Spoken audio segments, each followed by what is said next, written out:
Herzlich willkommen bei Food for Thought. Wir unterhalten uns über Dinge, die uns als Christen immer wieder beschäftigen. Wir nehmen uns einen Gedanken aus der Bibel und tauschen uns ganz ehrlich darüber aus, wie Gottes Wort auf unser Leben trifft.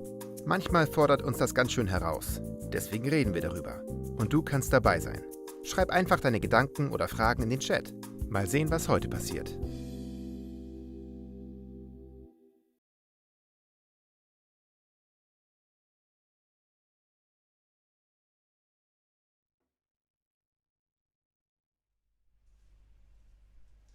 Hallo, herzlich willkommen, schönen guten Abend hier bei Food for Thought.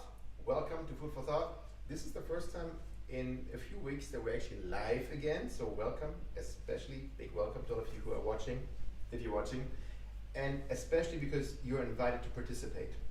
We're going to have a very intense kind of topic today, I think we want to talk about, and if you would like to participate, feel free to do that. Write something to the comments. You can also go through our website, that is foodforthought.de. Is that correct? I think it's correct. I see a nod. Okay.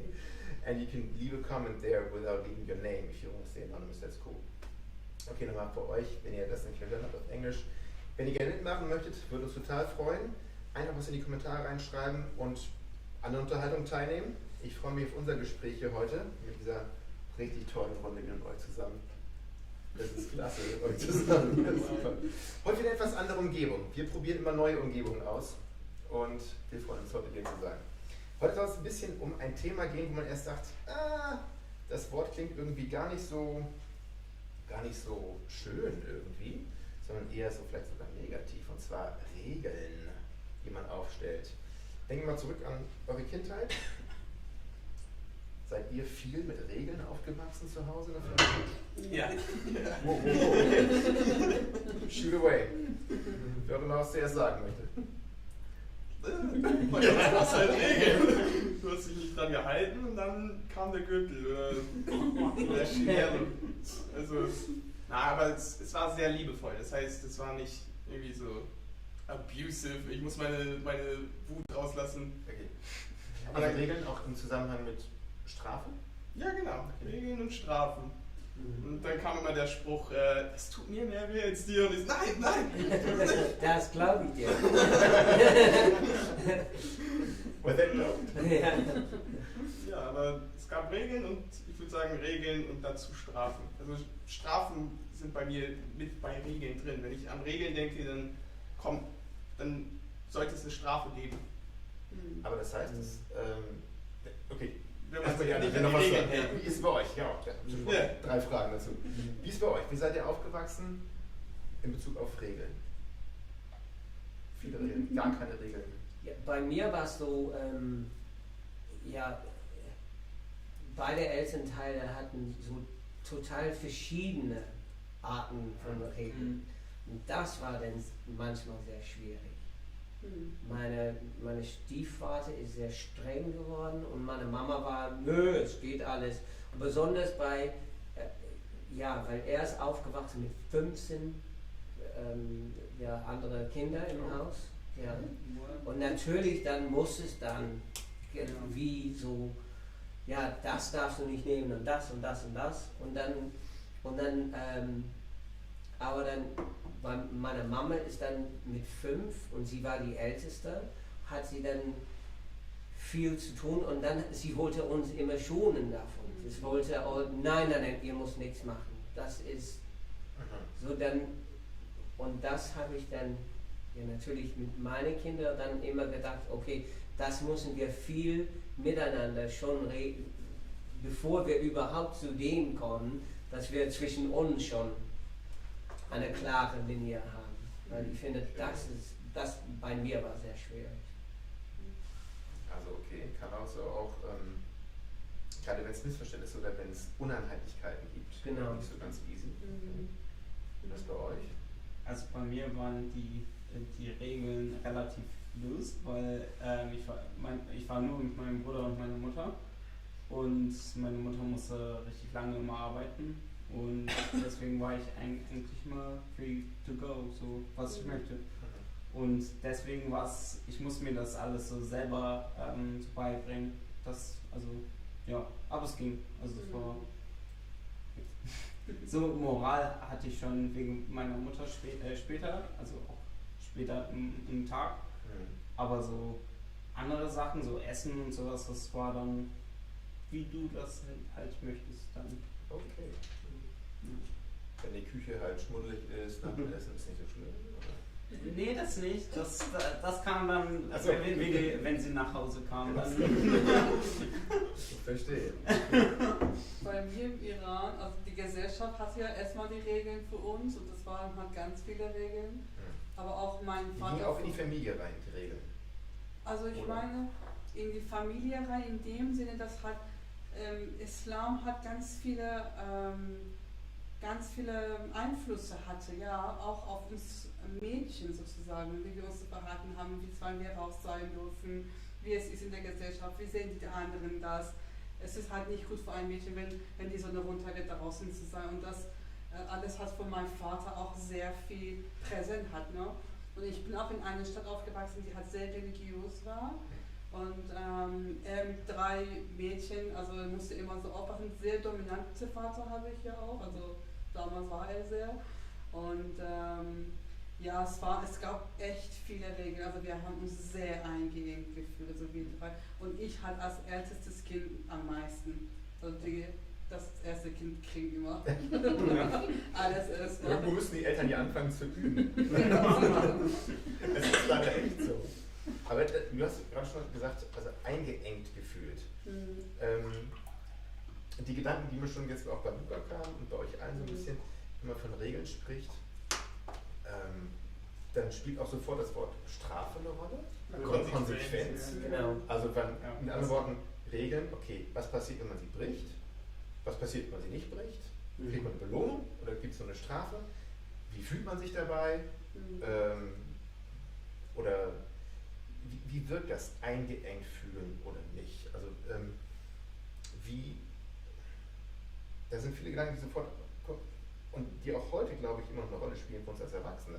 Wenn jetzt irgendwo eine Regel aufgestellt wird, Straßenverkehr oder auf der Arbeit irgendwie, wie reagieren wir allgemein, wenn eine Regel kommt in unser Leben? Sind wir dann eher so, eher sowas, rebellisch, oder eher, oh schön, jetzt habe ich Ordnung und Struktur in meinem Leben? Es kommt, glaube ich, auf die Person drauf an. Manche Leute, die interessiert es nicht, oder ich weiß nicht, interessiert es nicht, die stört es nicht, irgendwie dort dagegen eine Regel zu haben, gegen gewisse Sachen. Und deshalb lassen sie es einfach, weil sie denken, okay, ja, warum soll ich da jetzt gegen vorgehen? Ich glaube, es kommt dann auf die Person selbst drauf an, wie weit geht das gegen, woran ich glaube. Ja. Ah, okay. Ja. Geht das Sinn? Ja. Ich glaube auch, so persönliche Erfahrung hat ganz viel damit zu tun. I know, for instance, with me, there was a clear moment in my life where I think my life really took a change in my relationship to rules. I was a bad kid and I broke a lot of things, and I was kind of, I think at 12, 13, I must have been 12 or 13, there was a school close to mine and we would break into it. We found a way of opening the windows without actually breaking anything, and we'd go in and we'd play around and then come out, and it would just go, I do this like weeks and weeks, me and friends. And then eventually we had like invited some older kids and they just took a load of stuff. And we were like, oh, okay, well then we'll take some stuff. And me, I mean, super genius, like criminal mind, when, okay, the school, I go to school right next to this school, I'll take all the stuff I stole from this school and bring it to my school and give it to like people. Like, I'm not going to get caught, of course. And so, yeah, I didn't have a great criminal mind, so I got caught, and of course I lied and said I found these things, and the police came to my home and they interviewed me, and I lied, and they left, and my mum said to me, "You're lying. I'm going to call the police back. You're going to tell them the truth." And so she called them back. She told them the truth. I told them the truth, and to be honest, they really made a full example of me. So they made me kind of admit to everything that I had done. And of course, you know, what I'm telling you guys, like, that's what happened. I went into the school weeks, so maybe 20, 30 times. I told the police this. They don't, like, when it gets to the criminal court, they don't say, I went to the school and didn't do anything and just broke out. It's like 30 counts of breaking and entering. I sounded like Al Capone then. It was ridiculous. And so, you know, I got the kind of like the worst punishment. I got 2 weeks in a juvenile prison, which was horrific. Was just, yeah. Did you say you were 12 or 13? Yeah. Wow.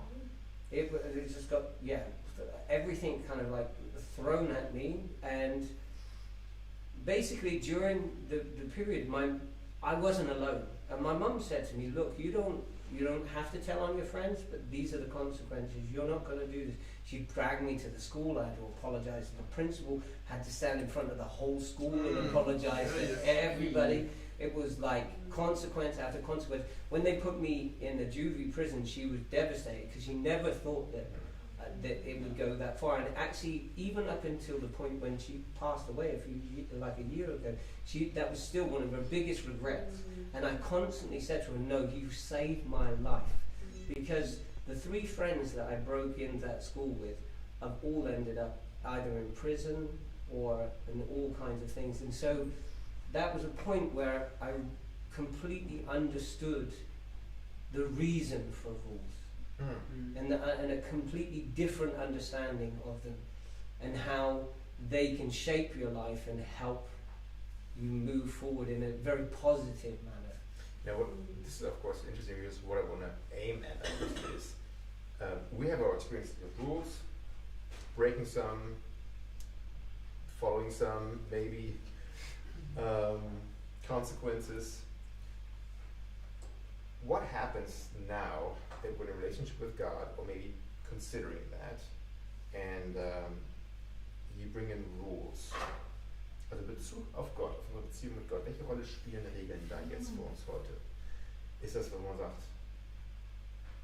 Ja, und wenn man jetzt von Glauben spricht, mit Gott und Regeln, dann würden wir eher sagen, Gottes Gesetz, Gottes Gebote, Gottes Vorstellung von richtig und falsch, von Wahrheit und Lüge, von Dingen, die er uns sagt, die man sagt, nee, bleib davon weg.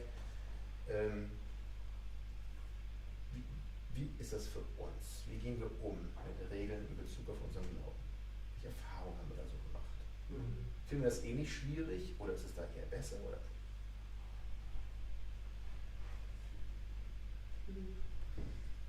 Es ist ja, also um wenn wir zurück auf die Regeln zu gehen, es ist ja immer so, wie das ausgeübt wird. Also ist das so, dass dir Angst eingejagt wird oder eher so, dass es dir gut tut und wie man es dir beibringt, sage ich mal. Also bei mir in meiner Kindheit war es so, dass es mir Angst eingejagt hat, weil die Strafen sehr hoch waren für uns. Bei Gott ist es so, dass er uns diese Rahmen gibt und trotzdem haben wir die Entscheidung, wollen wir diese Gesetze folgen oder wollen wir das nicht.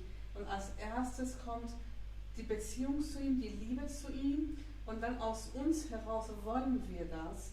Und das ist dann etwas anderes, dann fühlen wir uns auch nicht mehr eingeengt, sondern weil wir ihn so lieben, wollen wir das, was in seinem Buch geschrieben ist, auch folgen. Und das sagst du aber jetzt.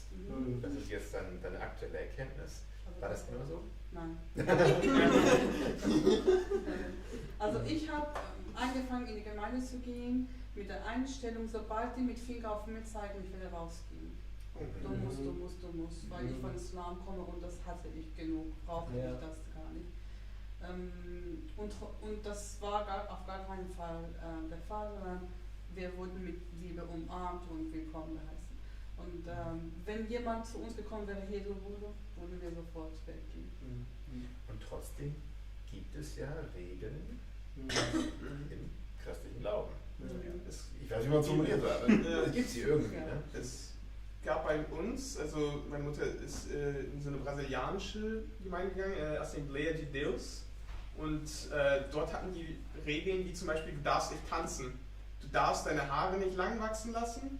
Und da ist für mich eine Linie, weil das ist eher Regeln, die vom Menschen gemacht werden. Und die haben wirklich versucht, also die haben wirklich darauf geachtet. Der Pastor ist so auf Instagram durchgegangen, Schwester, du hast getanzt am Wochenende, nicht wahr? Instagram ist ja da. Instagram ist da. Ich glaube, es war sogar Facebook, weil er war nicht der jüngste. Vor 10 Jahren. Aber wo war ich gerade stehen geblieben? Ja, das sind Regeln, die vom Menschen aufgebaut sind. Und ich glaube, man muss. Für mich sind. Ich weiß nicht, ich finde Regeln, die vom Menschen gemacht werden, also und in dieses Religiöse reingebracht werden. Da finde ich, ist ein Problem. Weil es sollte alles eher bibelorientiert sein, weil Gottes Regeln stehen ja alle in der Bibel. Und wenn dann irgendwie Sachen kommen wie, du darfst deine Haare nicht lang wachsen lassen oder du darfst nicht tanzen, wo steht das? Okay. And I have to say, so I had very similar ideas in feeling like you had. Like, okay, the minute I go to a church and they go, you do this and this and this and this, then that wouldn't be right for me. And that was the thing that I knew that this was God speaking, because it wasn't like that, and it wasn't the same for everybody. In the sense, there was, I had Batembo, a very good friend of mine, that said, I can never touch alcohol. And I go, okay. But I knew that didn't mean that, okay, well then that's it, I'm a Christian too, I can never touch alcohol. So there was, he had a certain relationship with alcohol, and he knew God had called him away from that, and I knew that for him, and that was fine, but there was never any point of, oh, you have to listen to that. But there were moments that he actually did say to me, and I went, you know what, you're right. I was at work, and we were talking, and I was speaking the way I always spoke, and he turned to me, everyone had left, and he said very quietly to me, you know what, Sean, you shouldn't use those words anymore, because I was swearing a lot. And it didn't come on like, oh yeah, you're right. I was like, I didn't like that. There was something in me that went, what? But fortunately we were in a great place where I didn't react, and within an hour or two there was a completely different feeling. It's like, yeah, you're right. And the weirdest thing is that it was so easy to just go away from it. And what made it feel almost supernatural was my best friend runs a bicycle shop, and when I'd go and visit him, they're so used to it, they've got all these telephone things, and the minute somebody picks up a telephone, everyone stops swearing, and they just know how to do it. But I would go and visit, and they'd go, shh, no, because you couldn't just do it like that, you couldn't just switch it off, but they could, because they knew it. So I knew how it was to try and stop speaking that way. All of a sudden, one person said one word to me, and the whole way I spoke completely changed. And as I think I shared with you, like a few years later, I was in an audition and they were like, oh, you know what, do it and make it really street and gangster, swear all the way through it. I didn't know how to swear anymore. I just didn't know where to put the words and how to make it. So yeah, I kind of realized that there's almost something supernatural about it. This has actually been, just the intro to what I want to aim at today, but it's interesting to listen to you guys. So what I want to look at today is there's two different ways I think we can make a mistake when it comes to rules with regard to our faith. Rules sort of do play a role in our faith and our relationship with God, and there are right ways to handle them, and there's two really wrong ways. And I think the problem is that we all could fall into that trap. Some more to the other, some more to this one, and maybe some more less than others, I don't know. But there's two different kind of rules, and I want to look at those today from this passage here.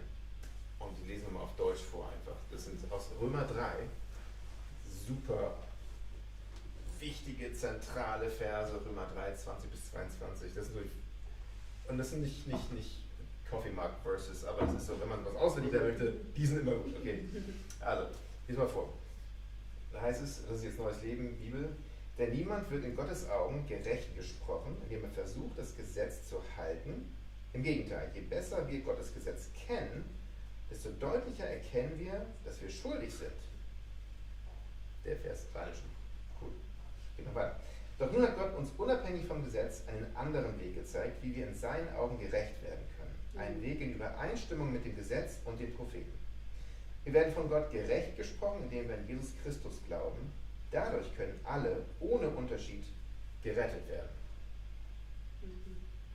Jetzt geht es hier hauptsächlich in dem ersten Vers, also Vers 20, um einen von diesen Fehlern. Den zweiten kann man so ein bisschen durchleuchten hören, den will ich mal aber so ansprechen.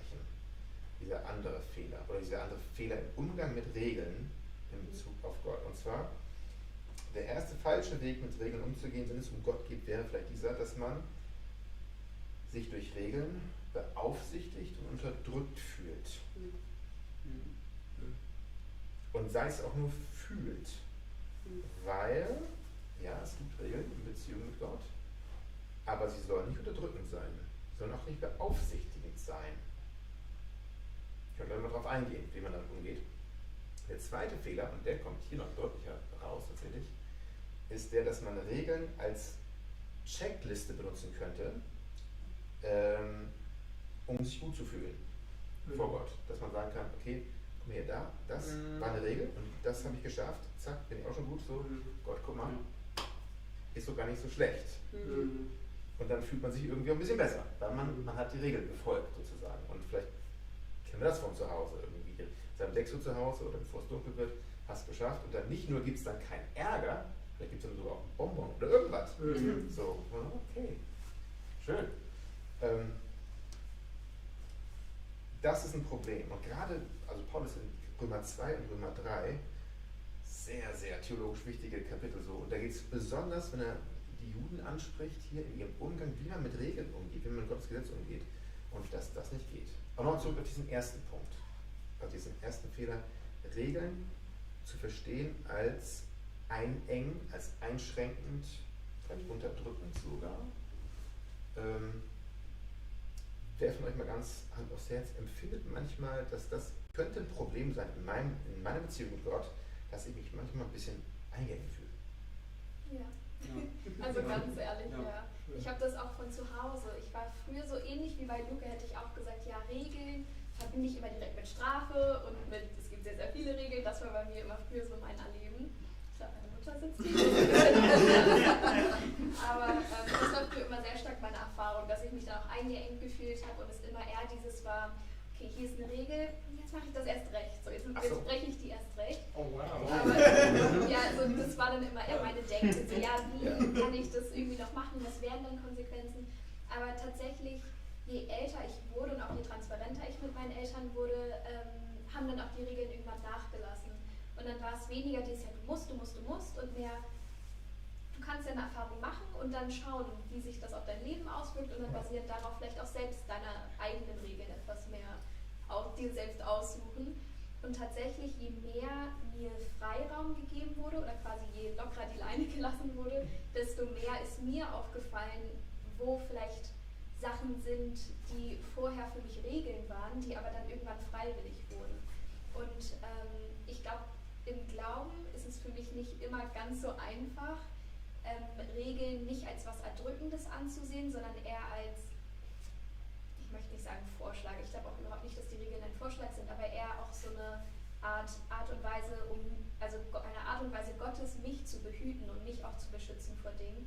Und ich mag es zwar nicht zu sagen, man muss eine schlechte Erfahrung gemacht haben, um das irgendwie wertschätzen zu können, dass es diese Regeln gibt, aber ich glaube schon, dass mir persönlich es sehr geholfen hat, Regeln zu brechen, so schlimm es auch klingt, um dann zu sehen, diese Regeln gibt es aus einem Grund. So, diese Regeln gibt es nicht, um mich irgendwie in Fesseln zu halten, sondern diese Regeln gibt es, um mich zu bewahren vor Dingen, die ich jetzt so noch nicht sehen kann. Okay, verstehe. So, und das hat mir dann auch sehr in meiner Beziehung zu Gott geholfen. Warum ist das so? Warum, vielleicht haben wir so eine Neigung, manche mehr, manche weniger, dass wir erstmal sagen, so wie du es gerade beschrieben hast, oh, das ist die Regel, okay. Ich um 6 Uhr zu Hause sein, 5 nach 6. Was ist das in uns irgendwie? Warum sagen die automatisch, oh, vielen Dank für diese tollen Regeln, die mir helfen, sicher zu bleiben im Leben?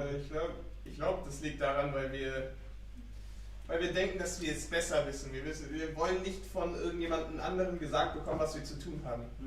Warum soll ich um 6 Uhr hier sein? Warum nicht 6:05 Uhr? Was ist daran so schlimm? Ein Stückchen Weil 5 Minuten. Freiheit. Was soll das ändern? Ich glaube, das hat so ein bisschen was mit Arroganz, ist das richtige Wort? Arroganz zu tun? Wir fühlen uns, als wären wir besser als die Regeln. Ergibt doch gar keinen Sinn, diese Regeln. I think, I realize being a parent now, and I think being a parent, and I think a lot of things have changed in parenting since I was a kid. So I hated hearing as a kid, "'cause I say so."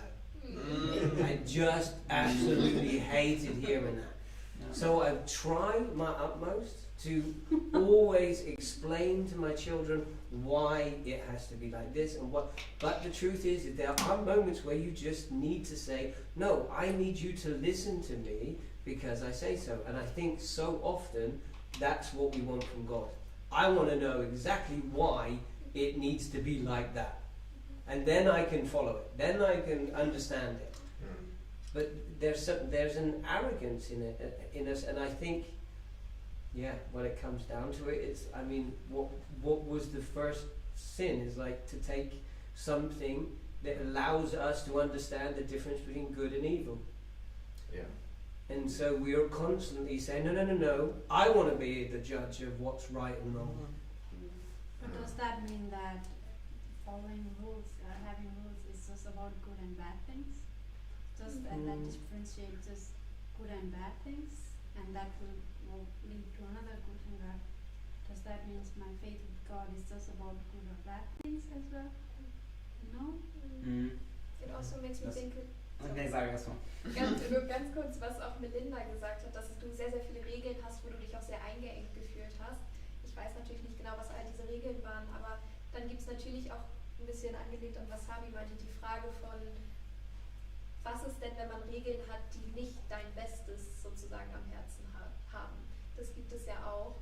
Ich glaube aber nicht, dass Gott diese Regeln für uns aufstellt, also Regeln für uns aufstellen würde, die schlecht sind, sondern ich glaube, dass Gott nur Regeln aufstellt mit unserem Besten, mit unserem Besten im Interesse sozusagen. Also menschliche Regeln quasi können auch böse Intentionen haben, aber ich glaube, die Regeln Gottes nicht.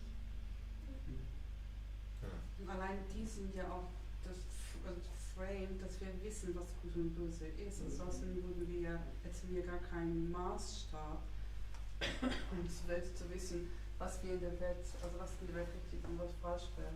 Yeah.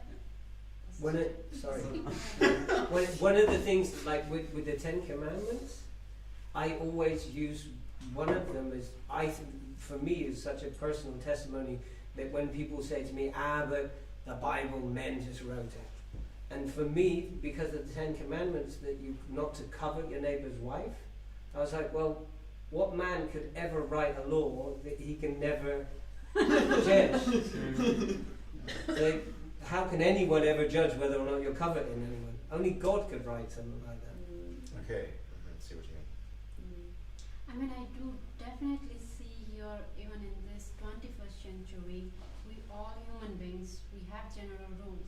Without having rules related to country, related to any kind of education system, political, any kind of things, there are rules, and in one or other way, it's a natural things that we have to follow it, so it can be in a structured way. Everything's stay in the management system, there are general rules. That's, of course, we all are aware of that, even now.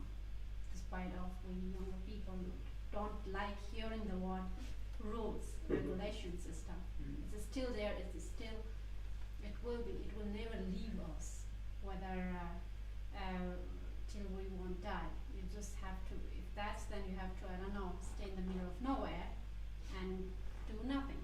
Then you won't have rules and regulations, nothing else. But it is like the way God created this earth, these rules, all those foundations, it was also kind of naturally created by him, and then once the human civilization started, these rules also, we as a believer, we believe that this comes from God, all those 10 commandments, and even the first story of Adam and Eve, that God created man and woman. God told not to eat that fruits from that tree. That's like, it's a rules. It's like not to do that. It's like, don't do that. And then with James, we did it. Because I say so. Yeah, he said No because big I said explanation, so. just trust me on this one. There is no, that's what he said. He did not say that, okay, because.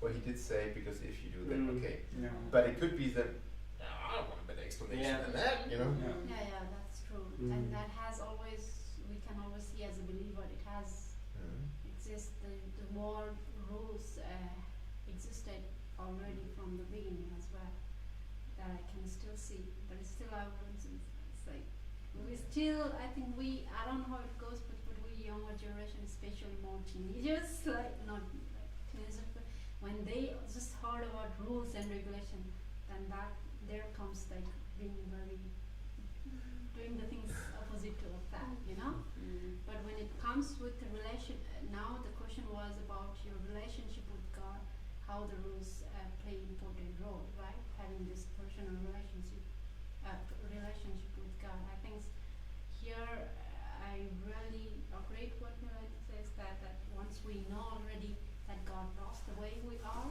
and when we accept and when we see that, it really helps us to melt our heart and see those rules, fundamental rules, that values that God has created from the New Testament, Old Testament.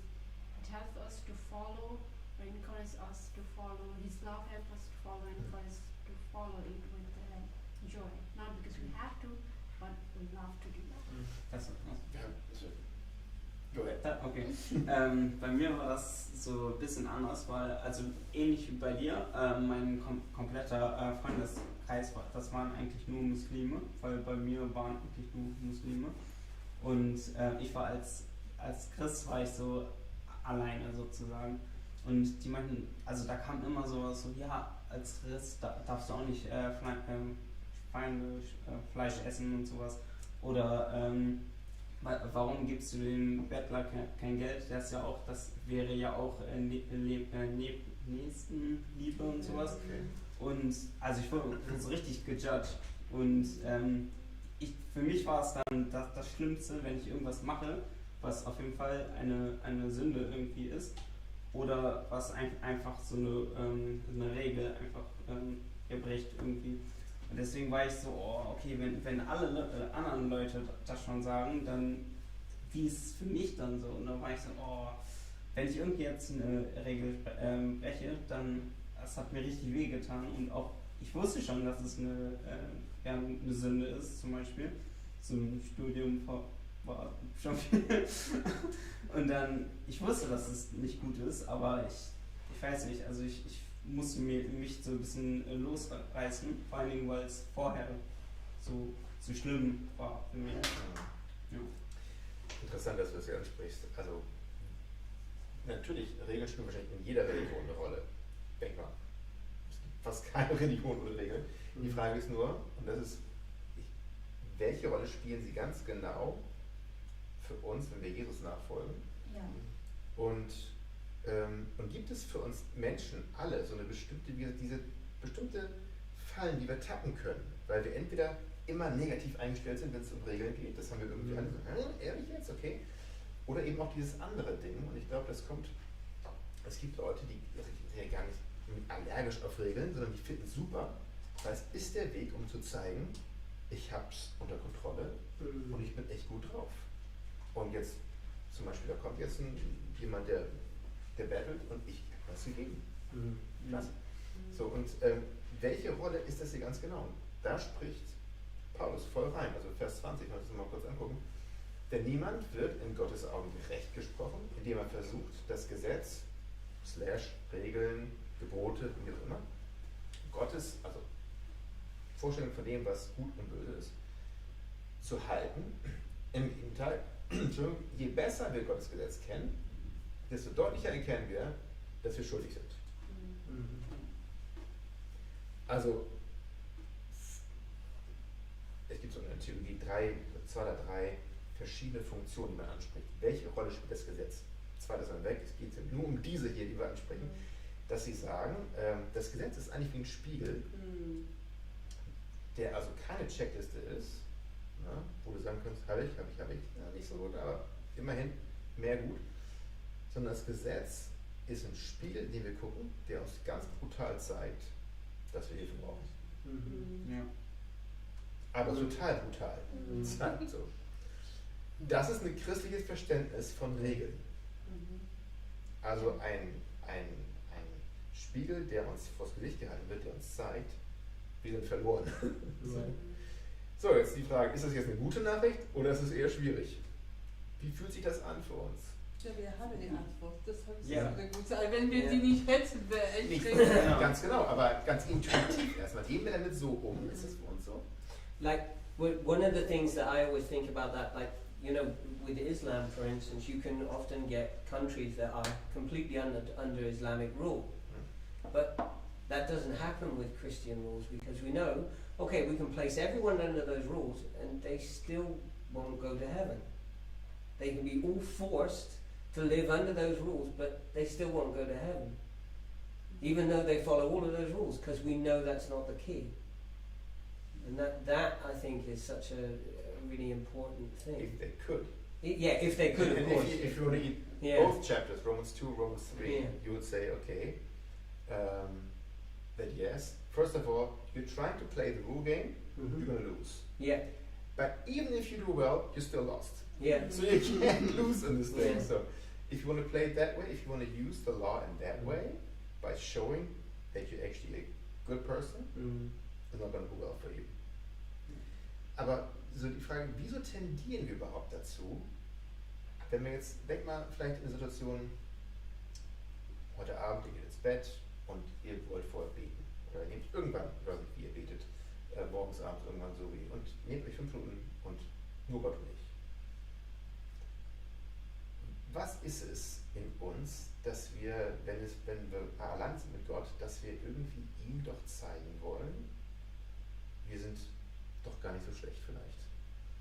Gibt es so eine Tendenz in uns, dass wir uns dann eher besser fühlen? Also wenn ich bei der Checkliste habe, vielleicht im Kopf, heute war ein guter Tag, heute habe ich meine Lieblingssünden nicht begangen und heute habe ich einiges noch gut gemacht hier im Bett. So. Und dann macht das Beten gleich viel mehr Spaß, Yeah. weil man fühlt sich viel besser. Yeah, no, totally. I think my life as a Christian went really like berg up, boom, boom, boom, boom. Everything went great, and the relation gets closer and closer and closer and closer, and then boom, there can be a fall. And all of a sudden, at that point, then I really begin to understand. I'm thinking about this completely wrong, because I'm doing exactly that. Yeah, I'm close to you, God, because I'm listening and I'm following all of your rules, and therefore I can come to you and I can pray and I can get close to you and everything else. And the truth is, if that's really the basis of my relationship with you, then one day, then I'm going to be in real trouble, because then I'm going to fall into I'll sin, and because we all do, and then I'll have no way back. Ja. Because I think my relationship is dependent on me not being a sinner, and that's not going to work for me. True. This whole thing, I'm imagining it right now like it's like a game. Like my life is a game, and it kind of sounds like I can't win this game, because if I follow the rules, if I'm playing the game right, I lose, and if I'm playing it wrong, I lose. And my question right now is, what should I do to win the game? Aber du hast ja die Spezialkarte. Genau, Weißt ja. du, Yes, das cheat Ding. codes. Genau, weil du hast Jesus. Yeah, Und cheat code deswegen Jesus. Es gibt ein paar Leute, also das ist vor allen Dingen auch bei den Juden, ist es auch sehr viel, weil die haben ja nur das Alte Testament und da sind sehr viele Regeln. Also, und die haben bei denen ist der Messias noch nicht gekommen. Deswegen ist so, ich muss jetzt jede Regel einfach so einhalten, und ja.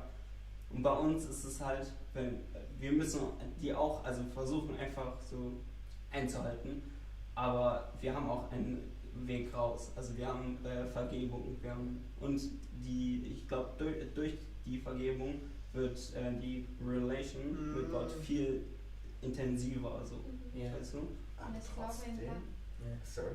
ja, Okay, great. nee. Aber genau in diesem Punkt auch, wir haben eine Besonderheit, dass wir auf jeden Fall, also Juden, die versuchen auch Gottes Wort oder Gesetz folgen wir auch auf jeden Fall, aber wir haben Besonderheit, dass wir können nicht in unserer eigenen Kraft was schaffen, aber durch Jesus Christus. Genau. Durch seine Kraft und seine Gnade. Und das hilft uns weiterzugehen. Aber Juden können das auch nicht durch ihre eigene Kraft oder nicht. Das können die nur mit Gottes Kraft. Die müssen auch immer.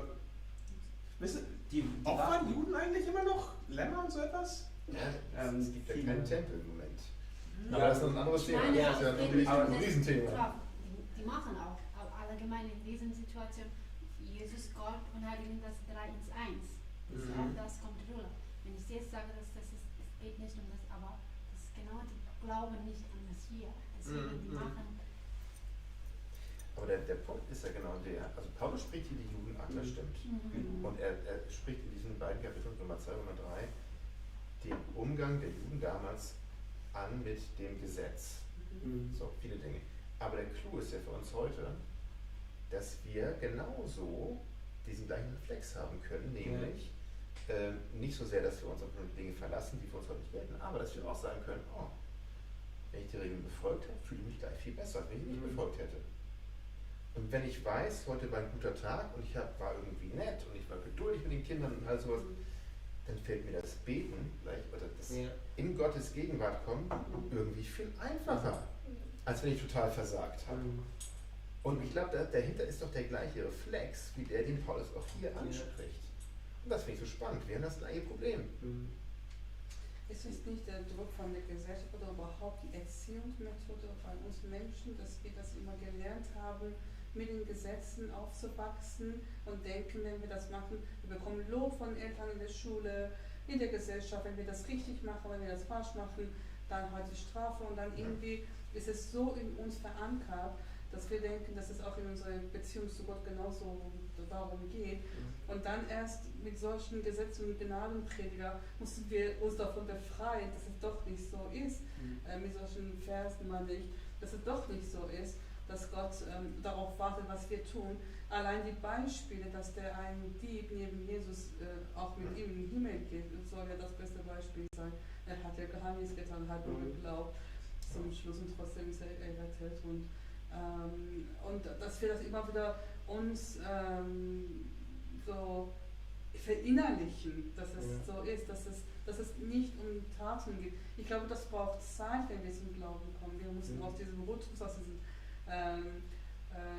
Hamsterrad rauskommen sozusagen. Und denke ich mal, kommen wir dann an den Punkt, wo wir merken, auch wenn ich was Falsches mache, trotzdem kann ich an seinem Schoß sitzen und beten. Das gilt auf jeden Fall. Yeah, I have the experience of coming already late in life, so much life experience coming to Jesus, and then I realized at the beginning there were like the changes were so big that it was so easy for me to be fully aware that it wasn't me.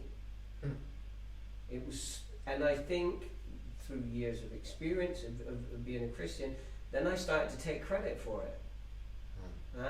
I'm doing this, I'm following all the rules, and there are moments where then I think,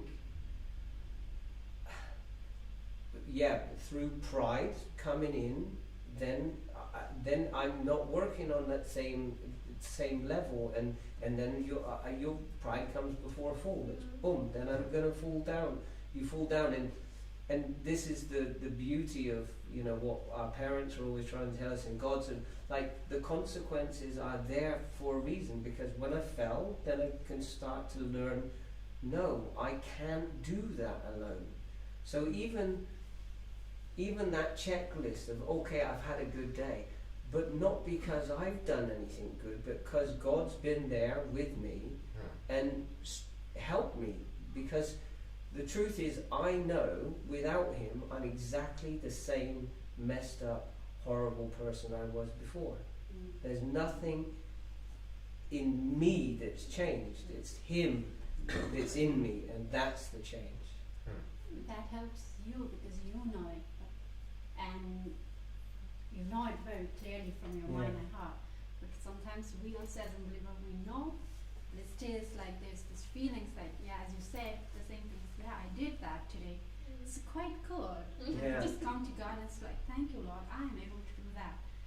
And I think there it comes sometimes pride, which is, and the other case, it's also good to have these feelings or this good, it's like, yeah, I did it, God, it was a very amazing day, I have done this, I could not do that, but I did on my own. We say this word, this kind of word comes in our mind, oh, I did it myself, I did that, I went through this, and that I comes, but somehow, it's a natural thing, so it comes, but back in your head and mind, somehow you still know that, oh, I did it through God. Because, you know, in a normal daily life, you wouldn't say, yeah, okay, I ask you, yeah, how was your day? It's like, yeah, it's good. I happened to do this, it was a good day. You wouldn't say that, oh, I did this, that, by the grace of God, I did that with the help and strength of the Lord. You wouldn't put that, the strength of God is what every time, right? We wouldn't do that. Right. But we know as believers still like, yeah, I did that in that sense. But when you have these days of feelings, yes, I did on my strength, sometimes we go through these feelings, it's good to bring it to God. God, I really feel good. But I know back somehow, you have helped me to do it. If I am boasting too much about it, not giving praise or not thanking you for helping me, help me to do it. And there comes this humbleness, I think. And that's why there comes also this from 20 verses that the more we know the rules, regulation about the God, the more we will know by ourselves also how we are created in God's hands. That means how we are really in desperate need of God, not because only thinking, oh, I'm very, very sinful person, but desperate need of God to live in this earth. I'm not sure who it was. One of us said something like, okay, if we mess up and if we sin or if we don't live the way we should, we break rules. When we follow Jesus, we know there's grace, so we don't have to feel condemned because there's forgiveness and there's grace. Yes, totally. Amen. At the same time, we should not think that sinning doesn't matter. You know, so there is a mistake sometimes, and I know it's been a while, but there's teachings around where we say, okay, rules don't matter at all for Christians anymore, and I think that is such a deception because nowhere we don't find this in Romans and anywhere, but rules still matter to us. And in fact, that this mirror that I talked about, okay, the law is like a mirror. I think it's like. When we grow as believers, that means two things: that we get more and more happy about the forgiveness we get to experience. At the same time, we're going to be able more and more to look into that mirror and see all the ugliness in ourselves and not feel condemned. So I think when we start off as Christians, like we have very little concept of how evil we actually are. Nah, I'm not such a bad guy. And our joy about the cross is pretty small. I'm happy He died for my sin. That's nice, But I think the more we see ourselves, the more we understand about our sinfulness and how evil we are actually. And at the same time, it's not going to wear us down and destroy us because we understand the cross even better. And so growing in that awareness is like to understand sin more, but also understand grace more. And to not forget any of those sides. I think, that's very important. You know what I mean? Like rules, grace, and sin. Those are so interrelated. And not to, you can neither forget rules, nor sin, nor grace. Everything has to be. Awesome. It is very vital for Christians' beliefs. Definitely. Ich war auch in einer anderen Kirche und die haben immer so gesagt, so, dass die alten Regeln gar nicht mehr so gelten. Und das ist, also ich war so, warum hat Gott die also aufgestellt, wenn sie nicht mehr so gelten? Und ich glaube auch Paulus sagt auch im Wort Gottes und seine Regeln wird kein Strich sogar geändert. Deswegen, Mehr also, an der Stelle, ja. Genau. Das auch. Und deswegen, also viele haben einfach diesen Bezug zur Sünde verloren. Also für viele ist es so, ja, so, wenn ich am Ende einfach sage, so, es tut mir leid, dann ist alles gut. So. Aber ich glaube, das muss wirklich aus dem Herzen kommen und man muss auch zugeben, dass man was falsch gemacht hat und wir sind alle Menschen, jeder macht einen Fehler. Aber genau das ist es ja, auch so ein Herz. Genau, es geht um die Einstellung. Genau. Du kannst nur aus dieser Einstellung heraus selber wissen, wie du mit diesen Sünden jetzt umgehst. Ja. Ist das, weil du noch in diese Gewohnheiten bist und trotzdem da rauskommen möchtest und das versuchst und dafür betest? Oder ist das nur weil du denkst, okay, Gott verzeiht mir ja sowieso, dann mache ich das. Genau. Darum geht es Genau. Ich glaube, das hat was damit zu tun, dass wir eher Angst vor den Konsequenzen haben, als Angst, also Angst meine ich im Sinne von Respekt vor Gott. Also, dass wir es mehr tun, weil, oh nee, ich habe eigentlich gar keinen Bock auf die Hölle. Oder ich habe eigentlich gar keinen Bock auf die Konsequenzen, die kommen, wenn ich das tue. Und nicht, weil, okay, Gott ist gut, ich liebe Gott, ich tue es für dich, Herr, hilf mir da durchzukommen. And I always used to, because this was a massive theme in my marriage. And my wife, she had huge problems with this and with her brother and stuff. And for me, it was always like, but Jesus is always talking about, like, if you love me, follow my rules. It's this love is, and I was like, well, I'm sorry, but I can't imagine, like, I'm not going to put a gun to my kid's head and say, well, follow the rules, or I pull the trigger, and then and then think that they are doing it because they love me. They're doing it because they want to stay alive.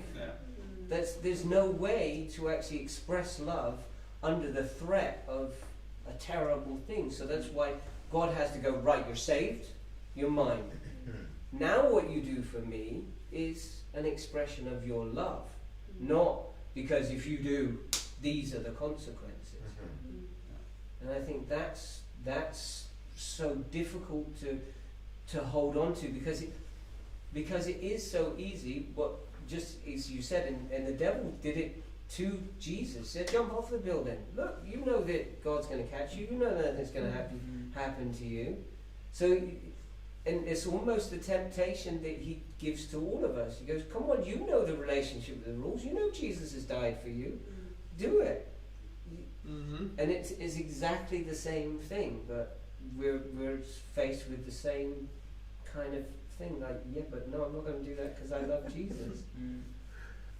Ja, und dann in dem Sinne auch, was das gesagt hat, dass wir auch Gott folgen wollen und lieben wollen, weil Gesetz von Gott, wenn das wirklich in unserem Herz ist. Und da erinnere ich mich jetzt von Deuteronomie. 5. Mose? Ja. Genau, danke. Und auch von Neuen Testament, ich weiß es nicht von wo, da steht auch, dass das Gesetz von Gott wird erst einmal mit Schrift und so geschrieben und jetzt wird ins Herz von jedes Person sein, damit ihr euch lieben und folgen könnt. Und das ist sehr notwendig, oder das ist die Basis unseres Glaubens, wenn es um die Beziehung mit Jesus geht, vor die Gläubiger. Weil die Frage war, was für eine Rolle die Regel spielt in einer Beziehung mit Gott. Stimmt? Und in denen das kommt, da sind die Regeln, auch normales Regeln, auch von Bibel, fundamental Regeln, dass wir einfach auch ohne Jesus zu wissen folgen.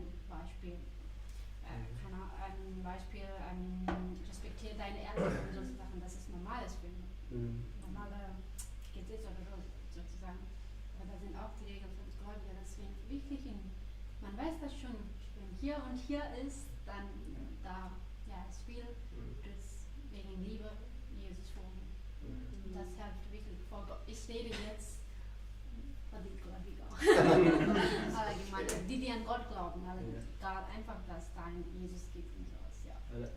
I think that is then because there is a supernatural element of, like God's given His Spirit, and it says it's come to convict us of sin, and that's why, like, you talked about the old rules in the Old Testament. Well, of course we know that, they of course apply, but you do read some and you go, okay, I know there's no conviction. You're like, I think there's one that's like, you're not allowed to shave the side of your head, and I'm like, I read it and go, I know that God doesn't convict me in any way of that, and so in a sense, no, that doesn't apply.